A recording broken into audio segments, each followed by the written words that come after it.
ओम शांति। 24 जून 2017 मातेश्वरी जी के महावाक्य, जिसकी ओरिजिनल तारीख 24 अप्रैल 1965।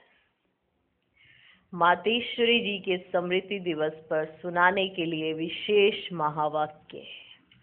इस दुख की दुनिया में कोई भी तमन्ना नहीं रखनी है। सुख की दुनिया में चलने के लिए अपने संस्कार देवताई बनाने हैं। गीत है, किसी ने हमको अपना बना के मुस्कुराना सिखा दिया, मुस्कुराना सिखाया, अपना बनाया, दुनिया भुलाई, दुख की दुनिया से बचाया, और सुख की ऐसी दुनिया हमारे लिए बना रहे हैं जहाँ पर हमें सदा सुख ही सुख मिलेगा। ऐसा हमारा बाबा हमें इस दुनिया से दूसरी दुनिया में ले जाने के लिए हमें इसी दुनिया में अपना बनाकर मुस्कुराना सिखा देते हैं। क्योंकि अगर आज हमारी मुस्कुराने की प्रैक्टिस नहीं हुई तो हम कल सदा काल के लिए कैसे मुस्कुरा सकते हैं। तो संगम पर जो सदा मुस्कुराता है वही सत्युग में सदा सुख पाता है। तो अब संगम युग पर कितना मुस्कुराते हैं वो सब देखना है। तो गीत, किसी ने हमको अपना बनाकर मुस्कुराना सिखा दिया। पहले हम दुख की दुनिया में थे, रोते थे, दुखी होते थे। आज हम सुख की दुनिया में चलने के लिए सुखी हो रहे हैं, क्योंकि बाबा आज हमारे साथ है। तो बाबा ने हमें अपना बनाया और रियली में हमें जीना सिखाया। जीवन जिसे कहते ना, वो जीना। दुनिया जिसे मनुष्य जन्म बड़ा दुर्लभ समझती है, वो जीवन हमें जीना संगम पर बाबा ने सिखाया। एक है मुस्कुराने की दुनिया और दूसरी है रोने की दुनिया। अभी कहाँ बैठे हो? रोने की दुनिया का अंत और मुस्कुराने की दुनिया अथवा सुख की दुनिया का भी सैपलिंग लग रहा है। हम है संगम पर, लेकिन अभी उस सुख की दुनिया के लिए पुरुषार्थ कर रहे हैं। उस सुख की दुनिया के लिए पुरुषार्थ कर रहे हैं, तो अपना सारा अटेंशन उसी पर है, उस सुख की दुनिया के लिए। अभी इस रोने की दुनिया अथवा दुख की दुनिया में कोई भी तमन्ना धन संपत्ति की, मर्तबे की, मान इज्जत की, किसी भी बात की नहीं रखनी है। क्योंकि अभी तो सभी में धन संपत्ति में भी रोना ही है, यानी दुख ही है। अगर किसी के पास जास्ती धन संपत्ति भी है ना, तो उसको भी रोना ही है, उसकी संभाल कैसे करें। तो धन संपत्ति में भी रोना ही है, यानी दुख ही है। इस दुनिया की कोई भी प्राप्ति जिसको प्राप्ति गिनी जाए, जो दुनिया के हिसाब से वो प्राप्ति है, अगर उसे प्राप्ति गिनी जाए, उसमें अभी कोई सुख राय नहीं है। जो दुनिया के हिसाब से एक प्राप्ति है, और अगर दुनिया के हिसाब से इसे प्राप्ति कहा जाए, तो अभी उन सब चीजों में भी अब कोई सुख रहा नहीं है। इसलिए बाबू कहते हैं कि जो मैं मुस्कुराने की अर्थात सदा सुख की दुनिया बना रहा हूँ, उसमें चलने के लिए अपने संस्कार भी ऐसे बनाओ। मैं तुम्हारे लिए सुख की दुनिया बना रहा हूँ और तुम सुख की दुनिया में चलने के लिए अपने संस्कार भी ऐसे बनाओ। देखो, चित्रकार भी देवताओं के चेहरे बड़े अच्छे मुस्कुराहट वाले बनाते हैं। उनके चेहरे में पवित्रता, दिव्यता आदि दर्शाते हैं। तो अभी हम वही संस्कार बना रहे हैं अथवा धारण कर रहे हैं। वहाँ कोई दुख का चिन्ह है ही नहीं, वहाँ कभी रोना होता ही नहीं है। इसलिए बाप कहते हैं अभी बहुत रोया, बहुत दुख पाया, अर्थात दुख की दुनिया के अनेक जन्म दुख भोगे, अनेक जन्म भोग लिए ना। अभी वह रात पूरी हो करके दिन भी तो आएगा ना, आएगा ना। तो ये रात अथवा दुख की जो जनरेशन है, अभी वह पूरी होती है। अभी सुख की जनरेशन चालू होती है। तो वो सुख की दुनिया का फाउंडेशन यहाँ लगाना है। इसलिए बहुत संभाल रखनी है। अभी फाउंडेशन लगा तो लगा, नहीं लगा तो फिर सदा के लिए उस सुख की प्राप्ति से वंचित रह जाएंगे। जो गाया भी हुआ है ना कि मनुष्य जन्म अति दुर्लभ है, वह किस जन्म के लिए? इस जन्म के लिए, इस जन्म के लिए। ये वाला जन्म, मनुष्य जन्म बड़ा दुर्लभ है, वो इस जन्म के लिए। क्योंकि ऐसे जन्म तो हमारे बहुत हैं, परंतु सबसे महत्व इस जन्म का है, क्योंकि अभी हम अपना उच्च जनरेशन का फाउंडेशन लगा रहे हैं। कई समझते हैं कि मनुष्य जन्म 84 लाख योनियों के बाद मिलता है, इसलिए समझते हैं कि ये मनुष्य जन्म अति दुर्लभ है। ये 84 लाख योनियों के बाद ही एक सुख का जन्म मिलता है, ऐसा समझते हैं ना मनुष्य। परंतु ऐसा होता तो सभी मनुष्य सुखी होने चाहिए, तो सभी मनुष्य सुखी होने चाहिए ना, क्योंकि 84 लाख योनियां भुगतने के बाद वो एक मनुष्य जन्म में आई आत्मा, तो फिर उसे दुख थोड़ा होना चाहिए। तो 84 लाख योनियां भुगत के आ गई, फिर एक जन्म मिला है, तो वो तो सुखी होना चाहिए ना। फिर इतना दुख क्यों भोगते? मनुष्य को तो मनुष्य जन्म ही अपने जन्म लेकर के जो दुख और सुख होता है ना, वह जो भी कर्मों का हिसाब होता है वह भोगना है। बाकी ऐसे नहीं कि वो जानवर, पंछी, पशु, वृक्ष आदि मनुष्य बनता है, नहीं। यह तो सभी अभी की बातें है ना, बुद्धि में है कि मनुष्य को अपने कर्म का हिसाब मनुष्य जन्म में देना है, ऐसे ही है ना। और यह भी जानते हैं कि मनुष्य के अधिक से अधिक 84 जन्म होते हैं। बाकी जितना जितना जो पीछे आते हैं ना, उनके जन्म भी तो फिर कम ही रहेंगे। तो ये सभी अभी हिसाब अभी बुद्धि में है कि नहीं है बुद्धि में? उसी हिसाब अनुसार हम जानते हैं कि हमारा भी अंतिम जन्म है, जिसमें अभी हम नई जनरेशन अथवा सुख के अनेक जन्मों की जो प्रारब्ध है वे बना सकते हैं। इसलिए इस जन्म की महिमा है कि ये जन्म सबसे उत्तम है, क्योंकि इसमें हम उत्तम बन सकते हैं। इसलिए जन्म बड़ा उत्तम है, क्योंकि हम इसमें उत्तम बन सकते हैं। तो इस जन्म की बहुत संभाल और अटेंशन रखने का है, संभाल रखनी है ना, क्योंकि ये जन्म तो बड़ा मुश्किल है, बड़ी मुश्किल से मिलता है। अब ये मनुष्य जन्म कौन से वाला मुश्किल से मिलता है? ये संगम युग का जो मनुष्य जन्म है ना, ये मुश्किल से मिलता है। कोई ऐसे नहीं कि 84 लाख योनियां भुगत के हमारे को एक मनुष्य जन्म मिलता है, ऐसा नहीं है। ठीक, यही टाइम है जबकि परमात्मा आकर के अभी हमको ऊंच बनाने का बल दे रहा है। तो अभी जब उससे बल मिल रहा है तो लेना ही है, मिल रहा है ना बल, इस समय मिल रहा है तो लेना ही है। ऐसे नहीं इस जन्म में हम आप ही ऊंच बन जाएंगे, ऐसे नहीं है। बनाने वाला जब आया है तो उनसे अपने को बनाना है ना। कैसे बनना है? उनके फरमान अथवा उनकी आज्ञा जो मिलती है ना, वो मत मिल रही है, उसको लेकर के अभी उसकी मत व डायरेक्शन क्या है, वह तो अच्छी रीति बुद्धि में है ना बुद्धि में। बी होली एंड बी योगी, मुझे याद करो पवित्र बनो, ऐसा ही है ना। मुझे याद करो पवित्र रहो। तो यह बात अपनी बुद्धि में अच्छी तरह से रख कर उनके फरमान पर अपने को चलाना है, तब अपना जो सौभाग्य है ना वह ऊंच बना सकेंगे, अथवा उस सदा सुख की दुनिया का सुख पा सकेंगे। ऐसे तो नहीं समझते हो कि यह सब कल्पनाएं हैं, ऐसे तो नहीं समझते कि यह सब कल्पनाएं हैं, ऐसा तो ख्याल नहीं आता है ना। कल्पना क्यों समझी जाए, जबकि हम देख रहे हैं कि ये दुख की दुनिया है, जबकि देख रहे हैं ना कि हम ये तो दुख की दुनिया है, ये तो कल्पना नहीं है ना। ये दुख की जो दुनिया है ये कल्पना है, ये तो कल्पना नहीं है ना। अब यहाँ कलयुग में आए तो चारों तरफ क्या देख रहे हो? दुख की दुनिया में। तो ऐसा तो है नहीं कि जो कलयुग में आया तो वापिस एकदम चला जाएगा, जब तक वापस ना आए तो वापिस भी नहीं जा सकते। ऐसा भी नहीं कि सतयुग त्रेता देखा और फिर वापस ऊपर चला गया, ऐसा भी नहीं हो सकता।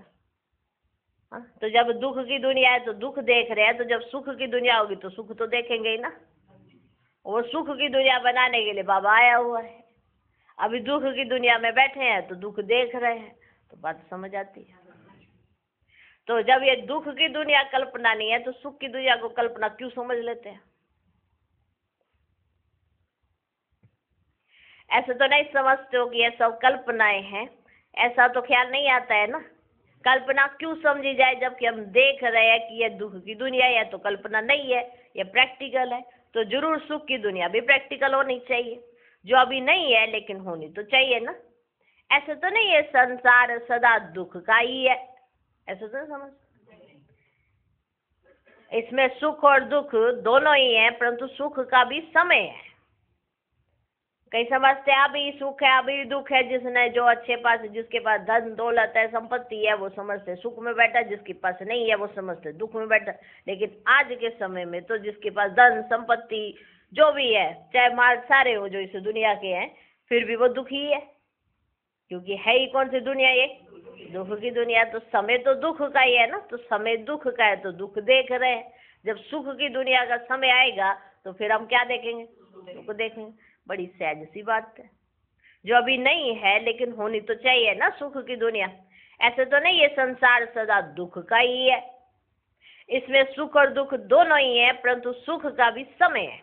ऐसे तो नहीं कहेंगे कि अभी जो सुख है बस यही सुख है, यही स्वर्ग है, ऐसे तो नहीं कहेंगे कि ये जो सुख है बस यही सुख है, यही स्वर्ग है। ऐसा ही सुख दुख है, परंतु नहीं, अभी के सुख को सुख नहीं कहेंगे। वो सुख जो था जिसमें हम सदा सुखी थे वह चीज ही और है।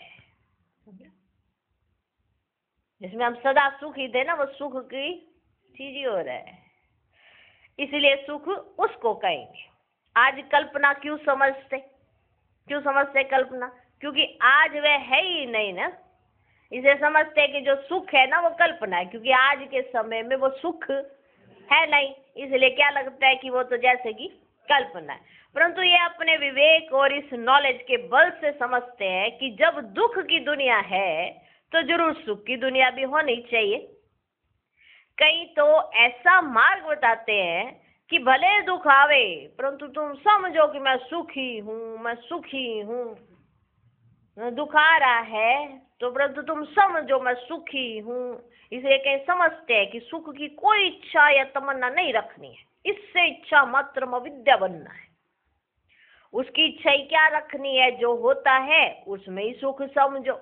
फिर भले रोग हो, भले कोई अकाले मृत्यु हो, कोई भी ऐसी बात हो, परंतु तुम अपने को समझो मैं सुखी हूँ। कहीं ऐसे चलाते हैं कि माना तुम्हें भले दुख हो रहा हो, तुम्हें रोग लगा हुआ हो, तो कहीं ऐसे समझते हैं, कहीं उन्हें ऐसे बनाया हुआ है, वो समझते हैं नहीं हमें तो बस समझना है कि हम सुखी हैं, तो बस यही सुख है। वो अनुभव ही नहीं कर पाते कि ऐसी सुख की दुनिया कोई अनोखी दुनिया भी है जो परमात्मा ने स्थापित की थी। उन्हें ये समझ नहीं आता कि सुख की दुनिया इस दुख की दुनिया से बिल्कुल अलग होगी। तो कई ऐसे बना देते हैं कि समझ लो कि यही सुख की दुनिया है, बस यही है, माना दुख भी यही है सुख भी यही है, तो बस अगर तुम्हारे को रोग शोक या घर में कोई अकाले मृत्यु हो जाए तो भी समझो हम सुखी हैं। हाँ, इच्छा मात्र अविद्या हो जाओ। उसकी इच्छा ही क्या रखनी है, वैसे समझ लेते हैं ना कि जो कुछ है ही है वो ऐसे ही समझ लो। अब ये तो हो गया अपनी कल्पना का सुख, ये क्या बात हो गई? अपनी कल्पना का सुख। इसको थोड़े प्रैक्टिकल कहेंगे। जैसे दुख प्रैक्टिकल है, कई दुख की बातें प्रैक्टिकल में आती है ना, दुख की बातें प्रैक्टिकल में आती हैं।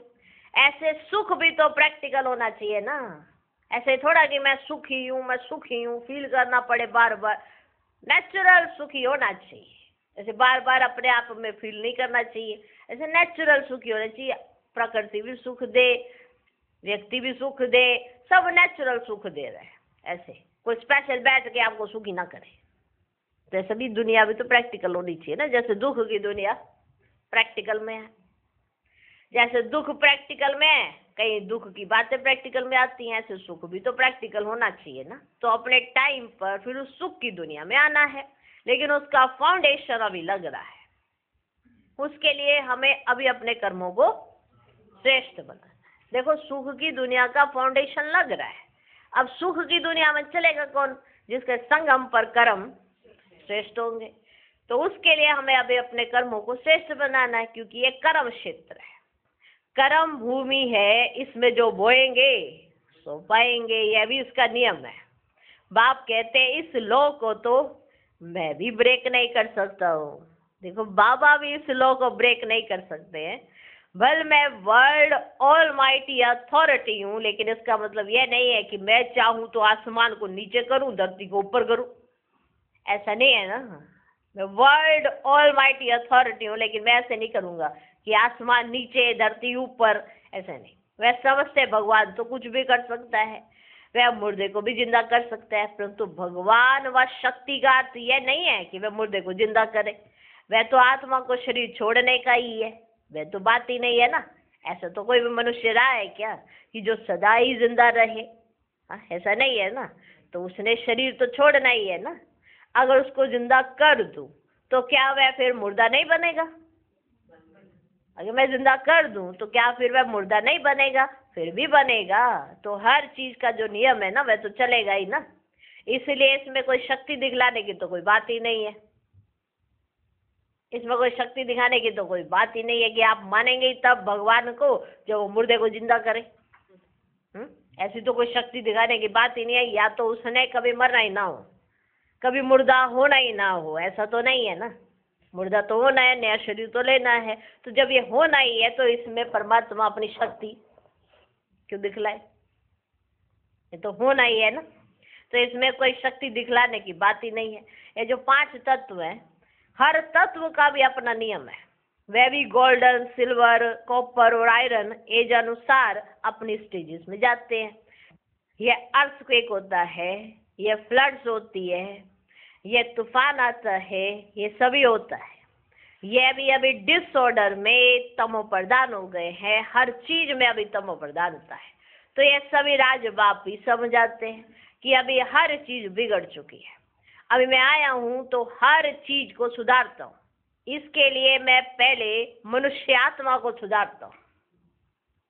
ठीक है, इसके लिए मैं पहले मनुष्य आत्मा को सुधारता हूं, उससे सब चीजें सुधर जाती है। जब मनुष्य आत्मा सुधरती है ना तो उससे सब चीजें सुधर जाती है। फिर संसार जब सुधरा हुआ है तो उसमें सदा सुख है। फिर कोई चीज एक दो को दुख नहीं देती है। पहले मनुष्य सुधरता है तो सारी चीजें सुधरती हैं। जब मनुष्य सुधर गया, सारी चीजें सुधर गई तो सुख ही रहेगा ना, तो दुख कहाँ से आएगा? तो फिर ऐसी कोई चीज ही नहीं बचती जो एक दो को दुख दे।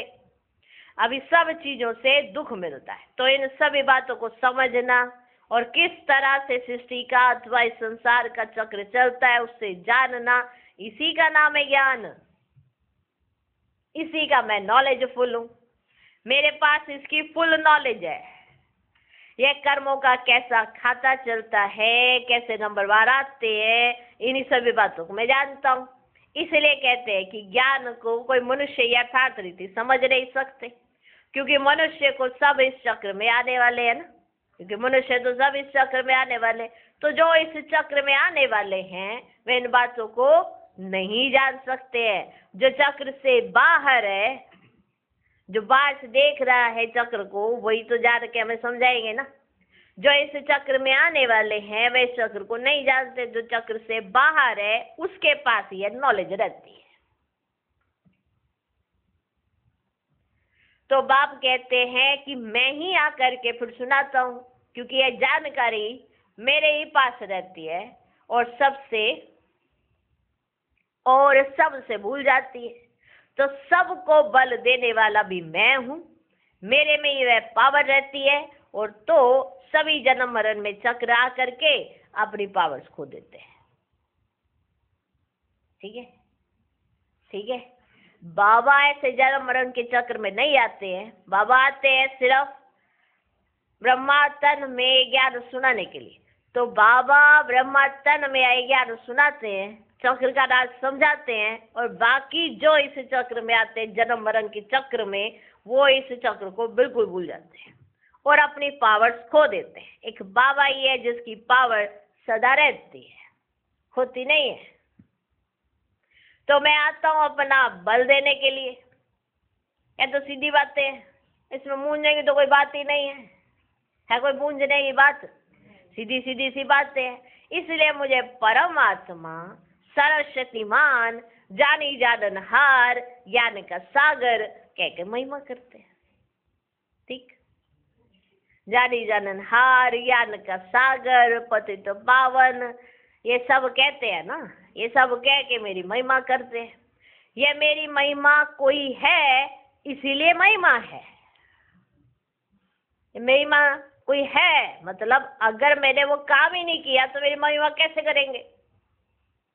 मेरी महिमा है क्योंकि मैंने वो कार्य किया है, इसलिए महिमा है।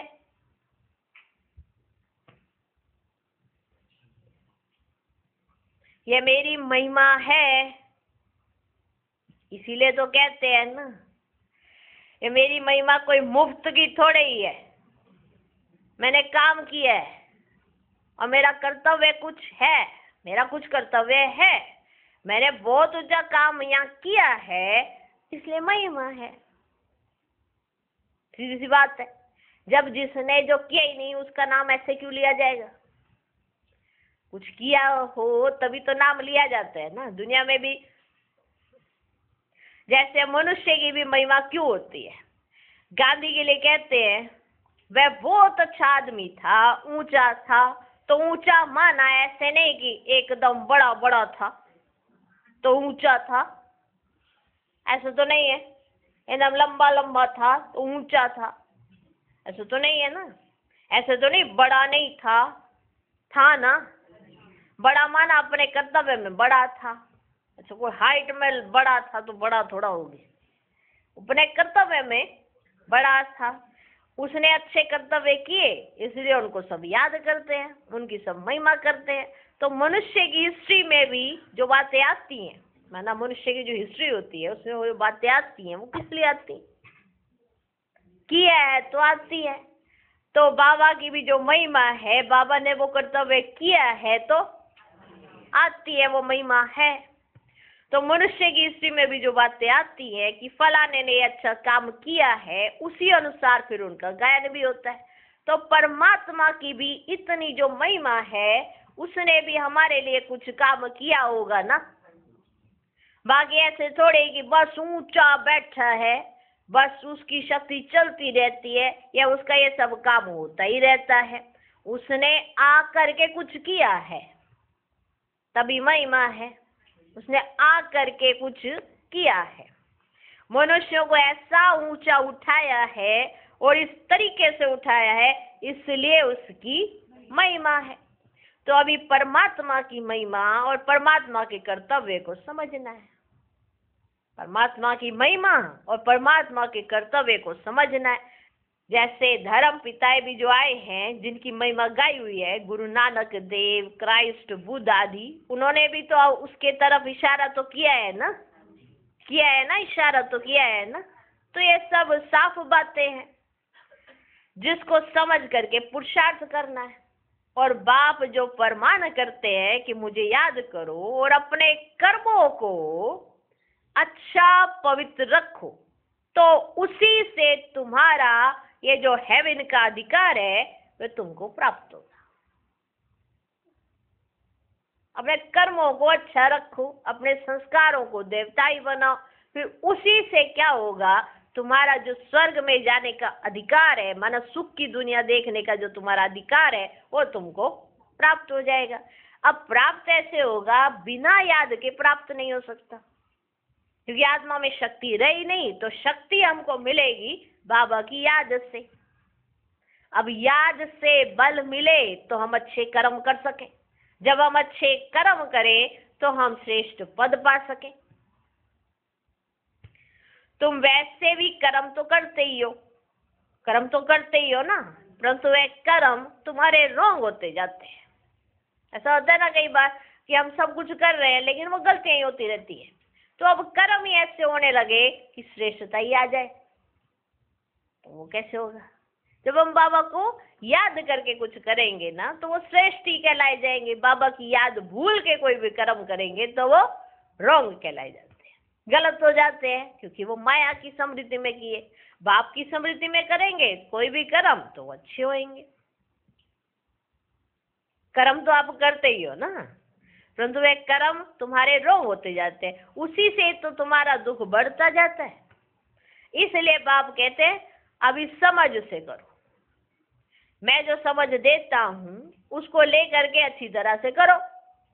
मैं तुमको समझ दे रहा हूं ना, उसको ले लो, समझ को ले लो और अच्छी तरह से करो। मेरे डायरेक्शंस पर रहो, मेरी मत पर चलो, तो फिर तुम्हारे जो एक्शंस हैं, माना कर्म, वे राइट रहेंगे। ठीक। और उसके आधार से तुम सुखी रहेंगे। सोचो, दुख कब होता है? हम बार बार एक ही बात समझाते हैं ना। अगर हम बाबा के डायरेक्शंस पर, बाबा के श्रीमत पर, बाबा की याद से कोई कर्म करेंगे तो आपके राइट ना हो, ऐसा कैसे हो सकता है? बाप जो फरमान करते हैं कि मुझे याद करो और अपने कर्मों को अच्छा पवित्र रखो, तो उसी से तुम्हारा ये जो हेवन का अधिकार है वह तुमको प्राप्त होगा। तुम वैसे भी कर्म तो करते ही हो, परंतु वे कर्म तुम्हारे रोंग होते जाते हैं, उसी से तुम्हारा दुख बढ़ता जाता है। इसलिए बाप कहते हैं अभी समझ से करो, अभी समझ से करो। मैं जो समझ देता हूं उसको लेकर के अच्छी तरह से करो, मेरे डायरेक्शंस पर रहो, मेरी मत पर चलो, तो तुम्हारे जो एक्शंस हैं वे राइट रहेंगे और उसके आधार से तुम सुखी रहेंगे। एक्शंस तो हमें करने ही है ना। अगर हम याद में रह के करेंगे एक्शंस, माना कर्म, तो हमारे सारे एक्शंस राइट रहेंगे और तुम सुखी रहेंगे। अपने एक्शन से ही तो बनना बिगड़ना होता है। सारा काम ही हमारे एक्शंस पर है, माने हमारे कर्म पर है। अपने एक्शन से ही तो बनना बिगड़ना होता है ना। उसको हम क्या बनाएं, कैसा बनाएं, उसकी हमको समझ चाहिए। वह अभी समझ दे रहा है, उस पर चलना है। इन बातों का समझ करके अपना ऐसा पुरुषार्थ रखना है। अच्छा, देखो कितनी सिंपल सहज बात है। इसके लिए मनुष्य कितने वेद, शास्त्र, ग्रंथ, पुराण और कितने हठयोग, प्राणायाम आदि करते हैं। ये सब बातें साफ करके बाप समझ जाते हैं कि तुम्हें करना क्या है। चलना तो कर्म से ही है, लेकिन कर्म को खाली सुधारते चलो। वह सुधारो कैसे, वह समझाते हैं। उसके लिए तुमको कोई विद्वान, पंडित व आचार्य बनने की बात ही नहीं है। तुमको अपने कर्म को स्वच्छ बनाने का है। स्वच्छता क्या है, पवित्रता क्या है, वे बैठ करके स्पष्ट समझाते हैं कि तुम मेरी याद के बिना पवित्र बन ही नहीं सकते हो। भले तुम कोई देवता को याद करो, किसी के भी योग से तुम पवित्र नहीं बनेंगे। पापों को दग्ध करने का बल मेरे पास है, शिव बाबा के पास है वो बल। अगर उनको याद करेंगे तो हमारे पाप दग्ध होंगे। पापों को दग्ध करने का बल मेरे पास है। इसलिए बाप कहते जब तक मेरे से कनेक्शन नहीं है तब तक पावन नहीं बन सकते। जैसे बत्तियों का कनेक्शन होता है ना, मेन पावर से है। अगर वहां से कनेक्शन ना हो तो बत्ती में लाइट ही नहीं होगी, वह बल्ब नहीं आएगा। इसी तरह से तुम्हारा कनेक्शन मेरे से है।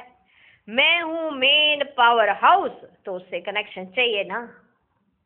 अगर उससे कनेक्शन नहीं होगा तो तुमको ताकत नहीं मिलेगी, और तुमको ताकत नहीं मिलेगी तो तुम्हारे पाप दग्ध नहीं होंगे। पाप दग्ध नहीं होंगे तो तुम आगे नहीं बढ़ सकेंगे। तब कहते हैं ना, मेरे से योग लगाओ, मेरे बिना तुम्हारी गति सदगति नहीं हो सकती। अच्छा, मीठे मीठे बच्चों को याद प्यार और गुड मॉर्निंग।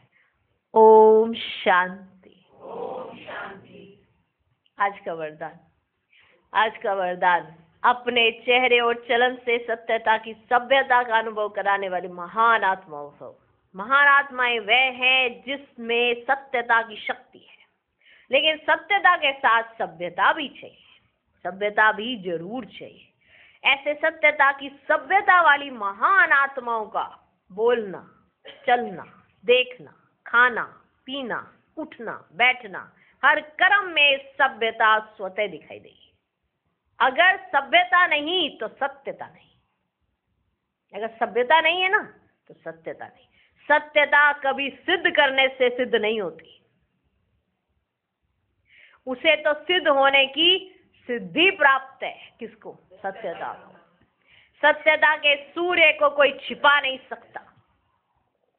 आज का स्लोगन, नम्रता को अपना कवच बना लो, तो सदा सुरक्षित रहेंगे। ओम शांति।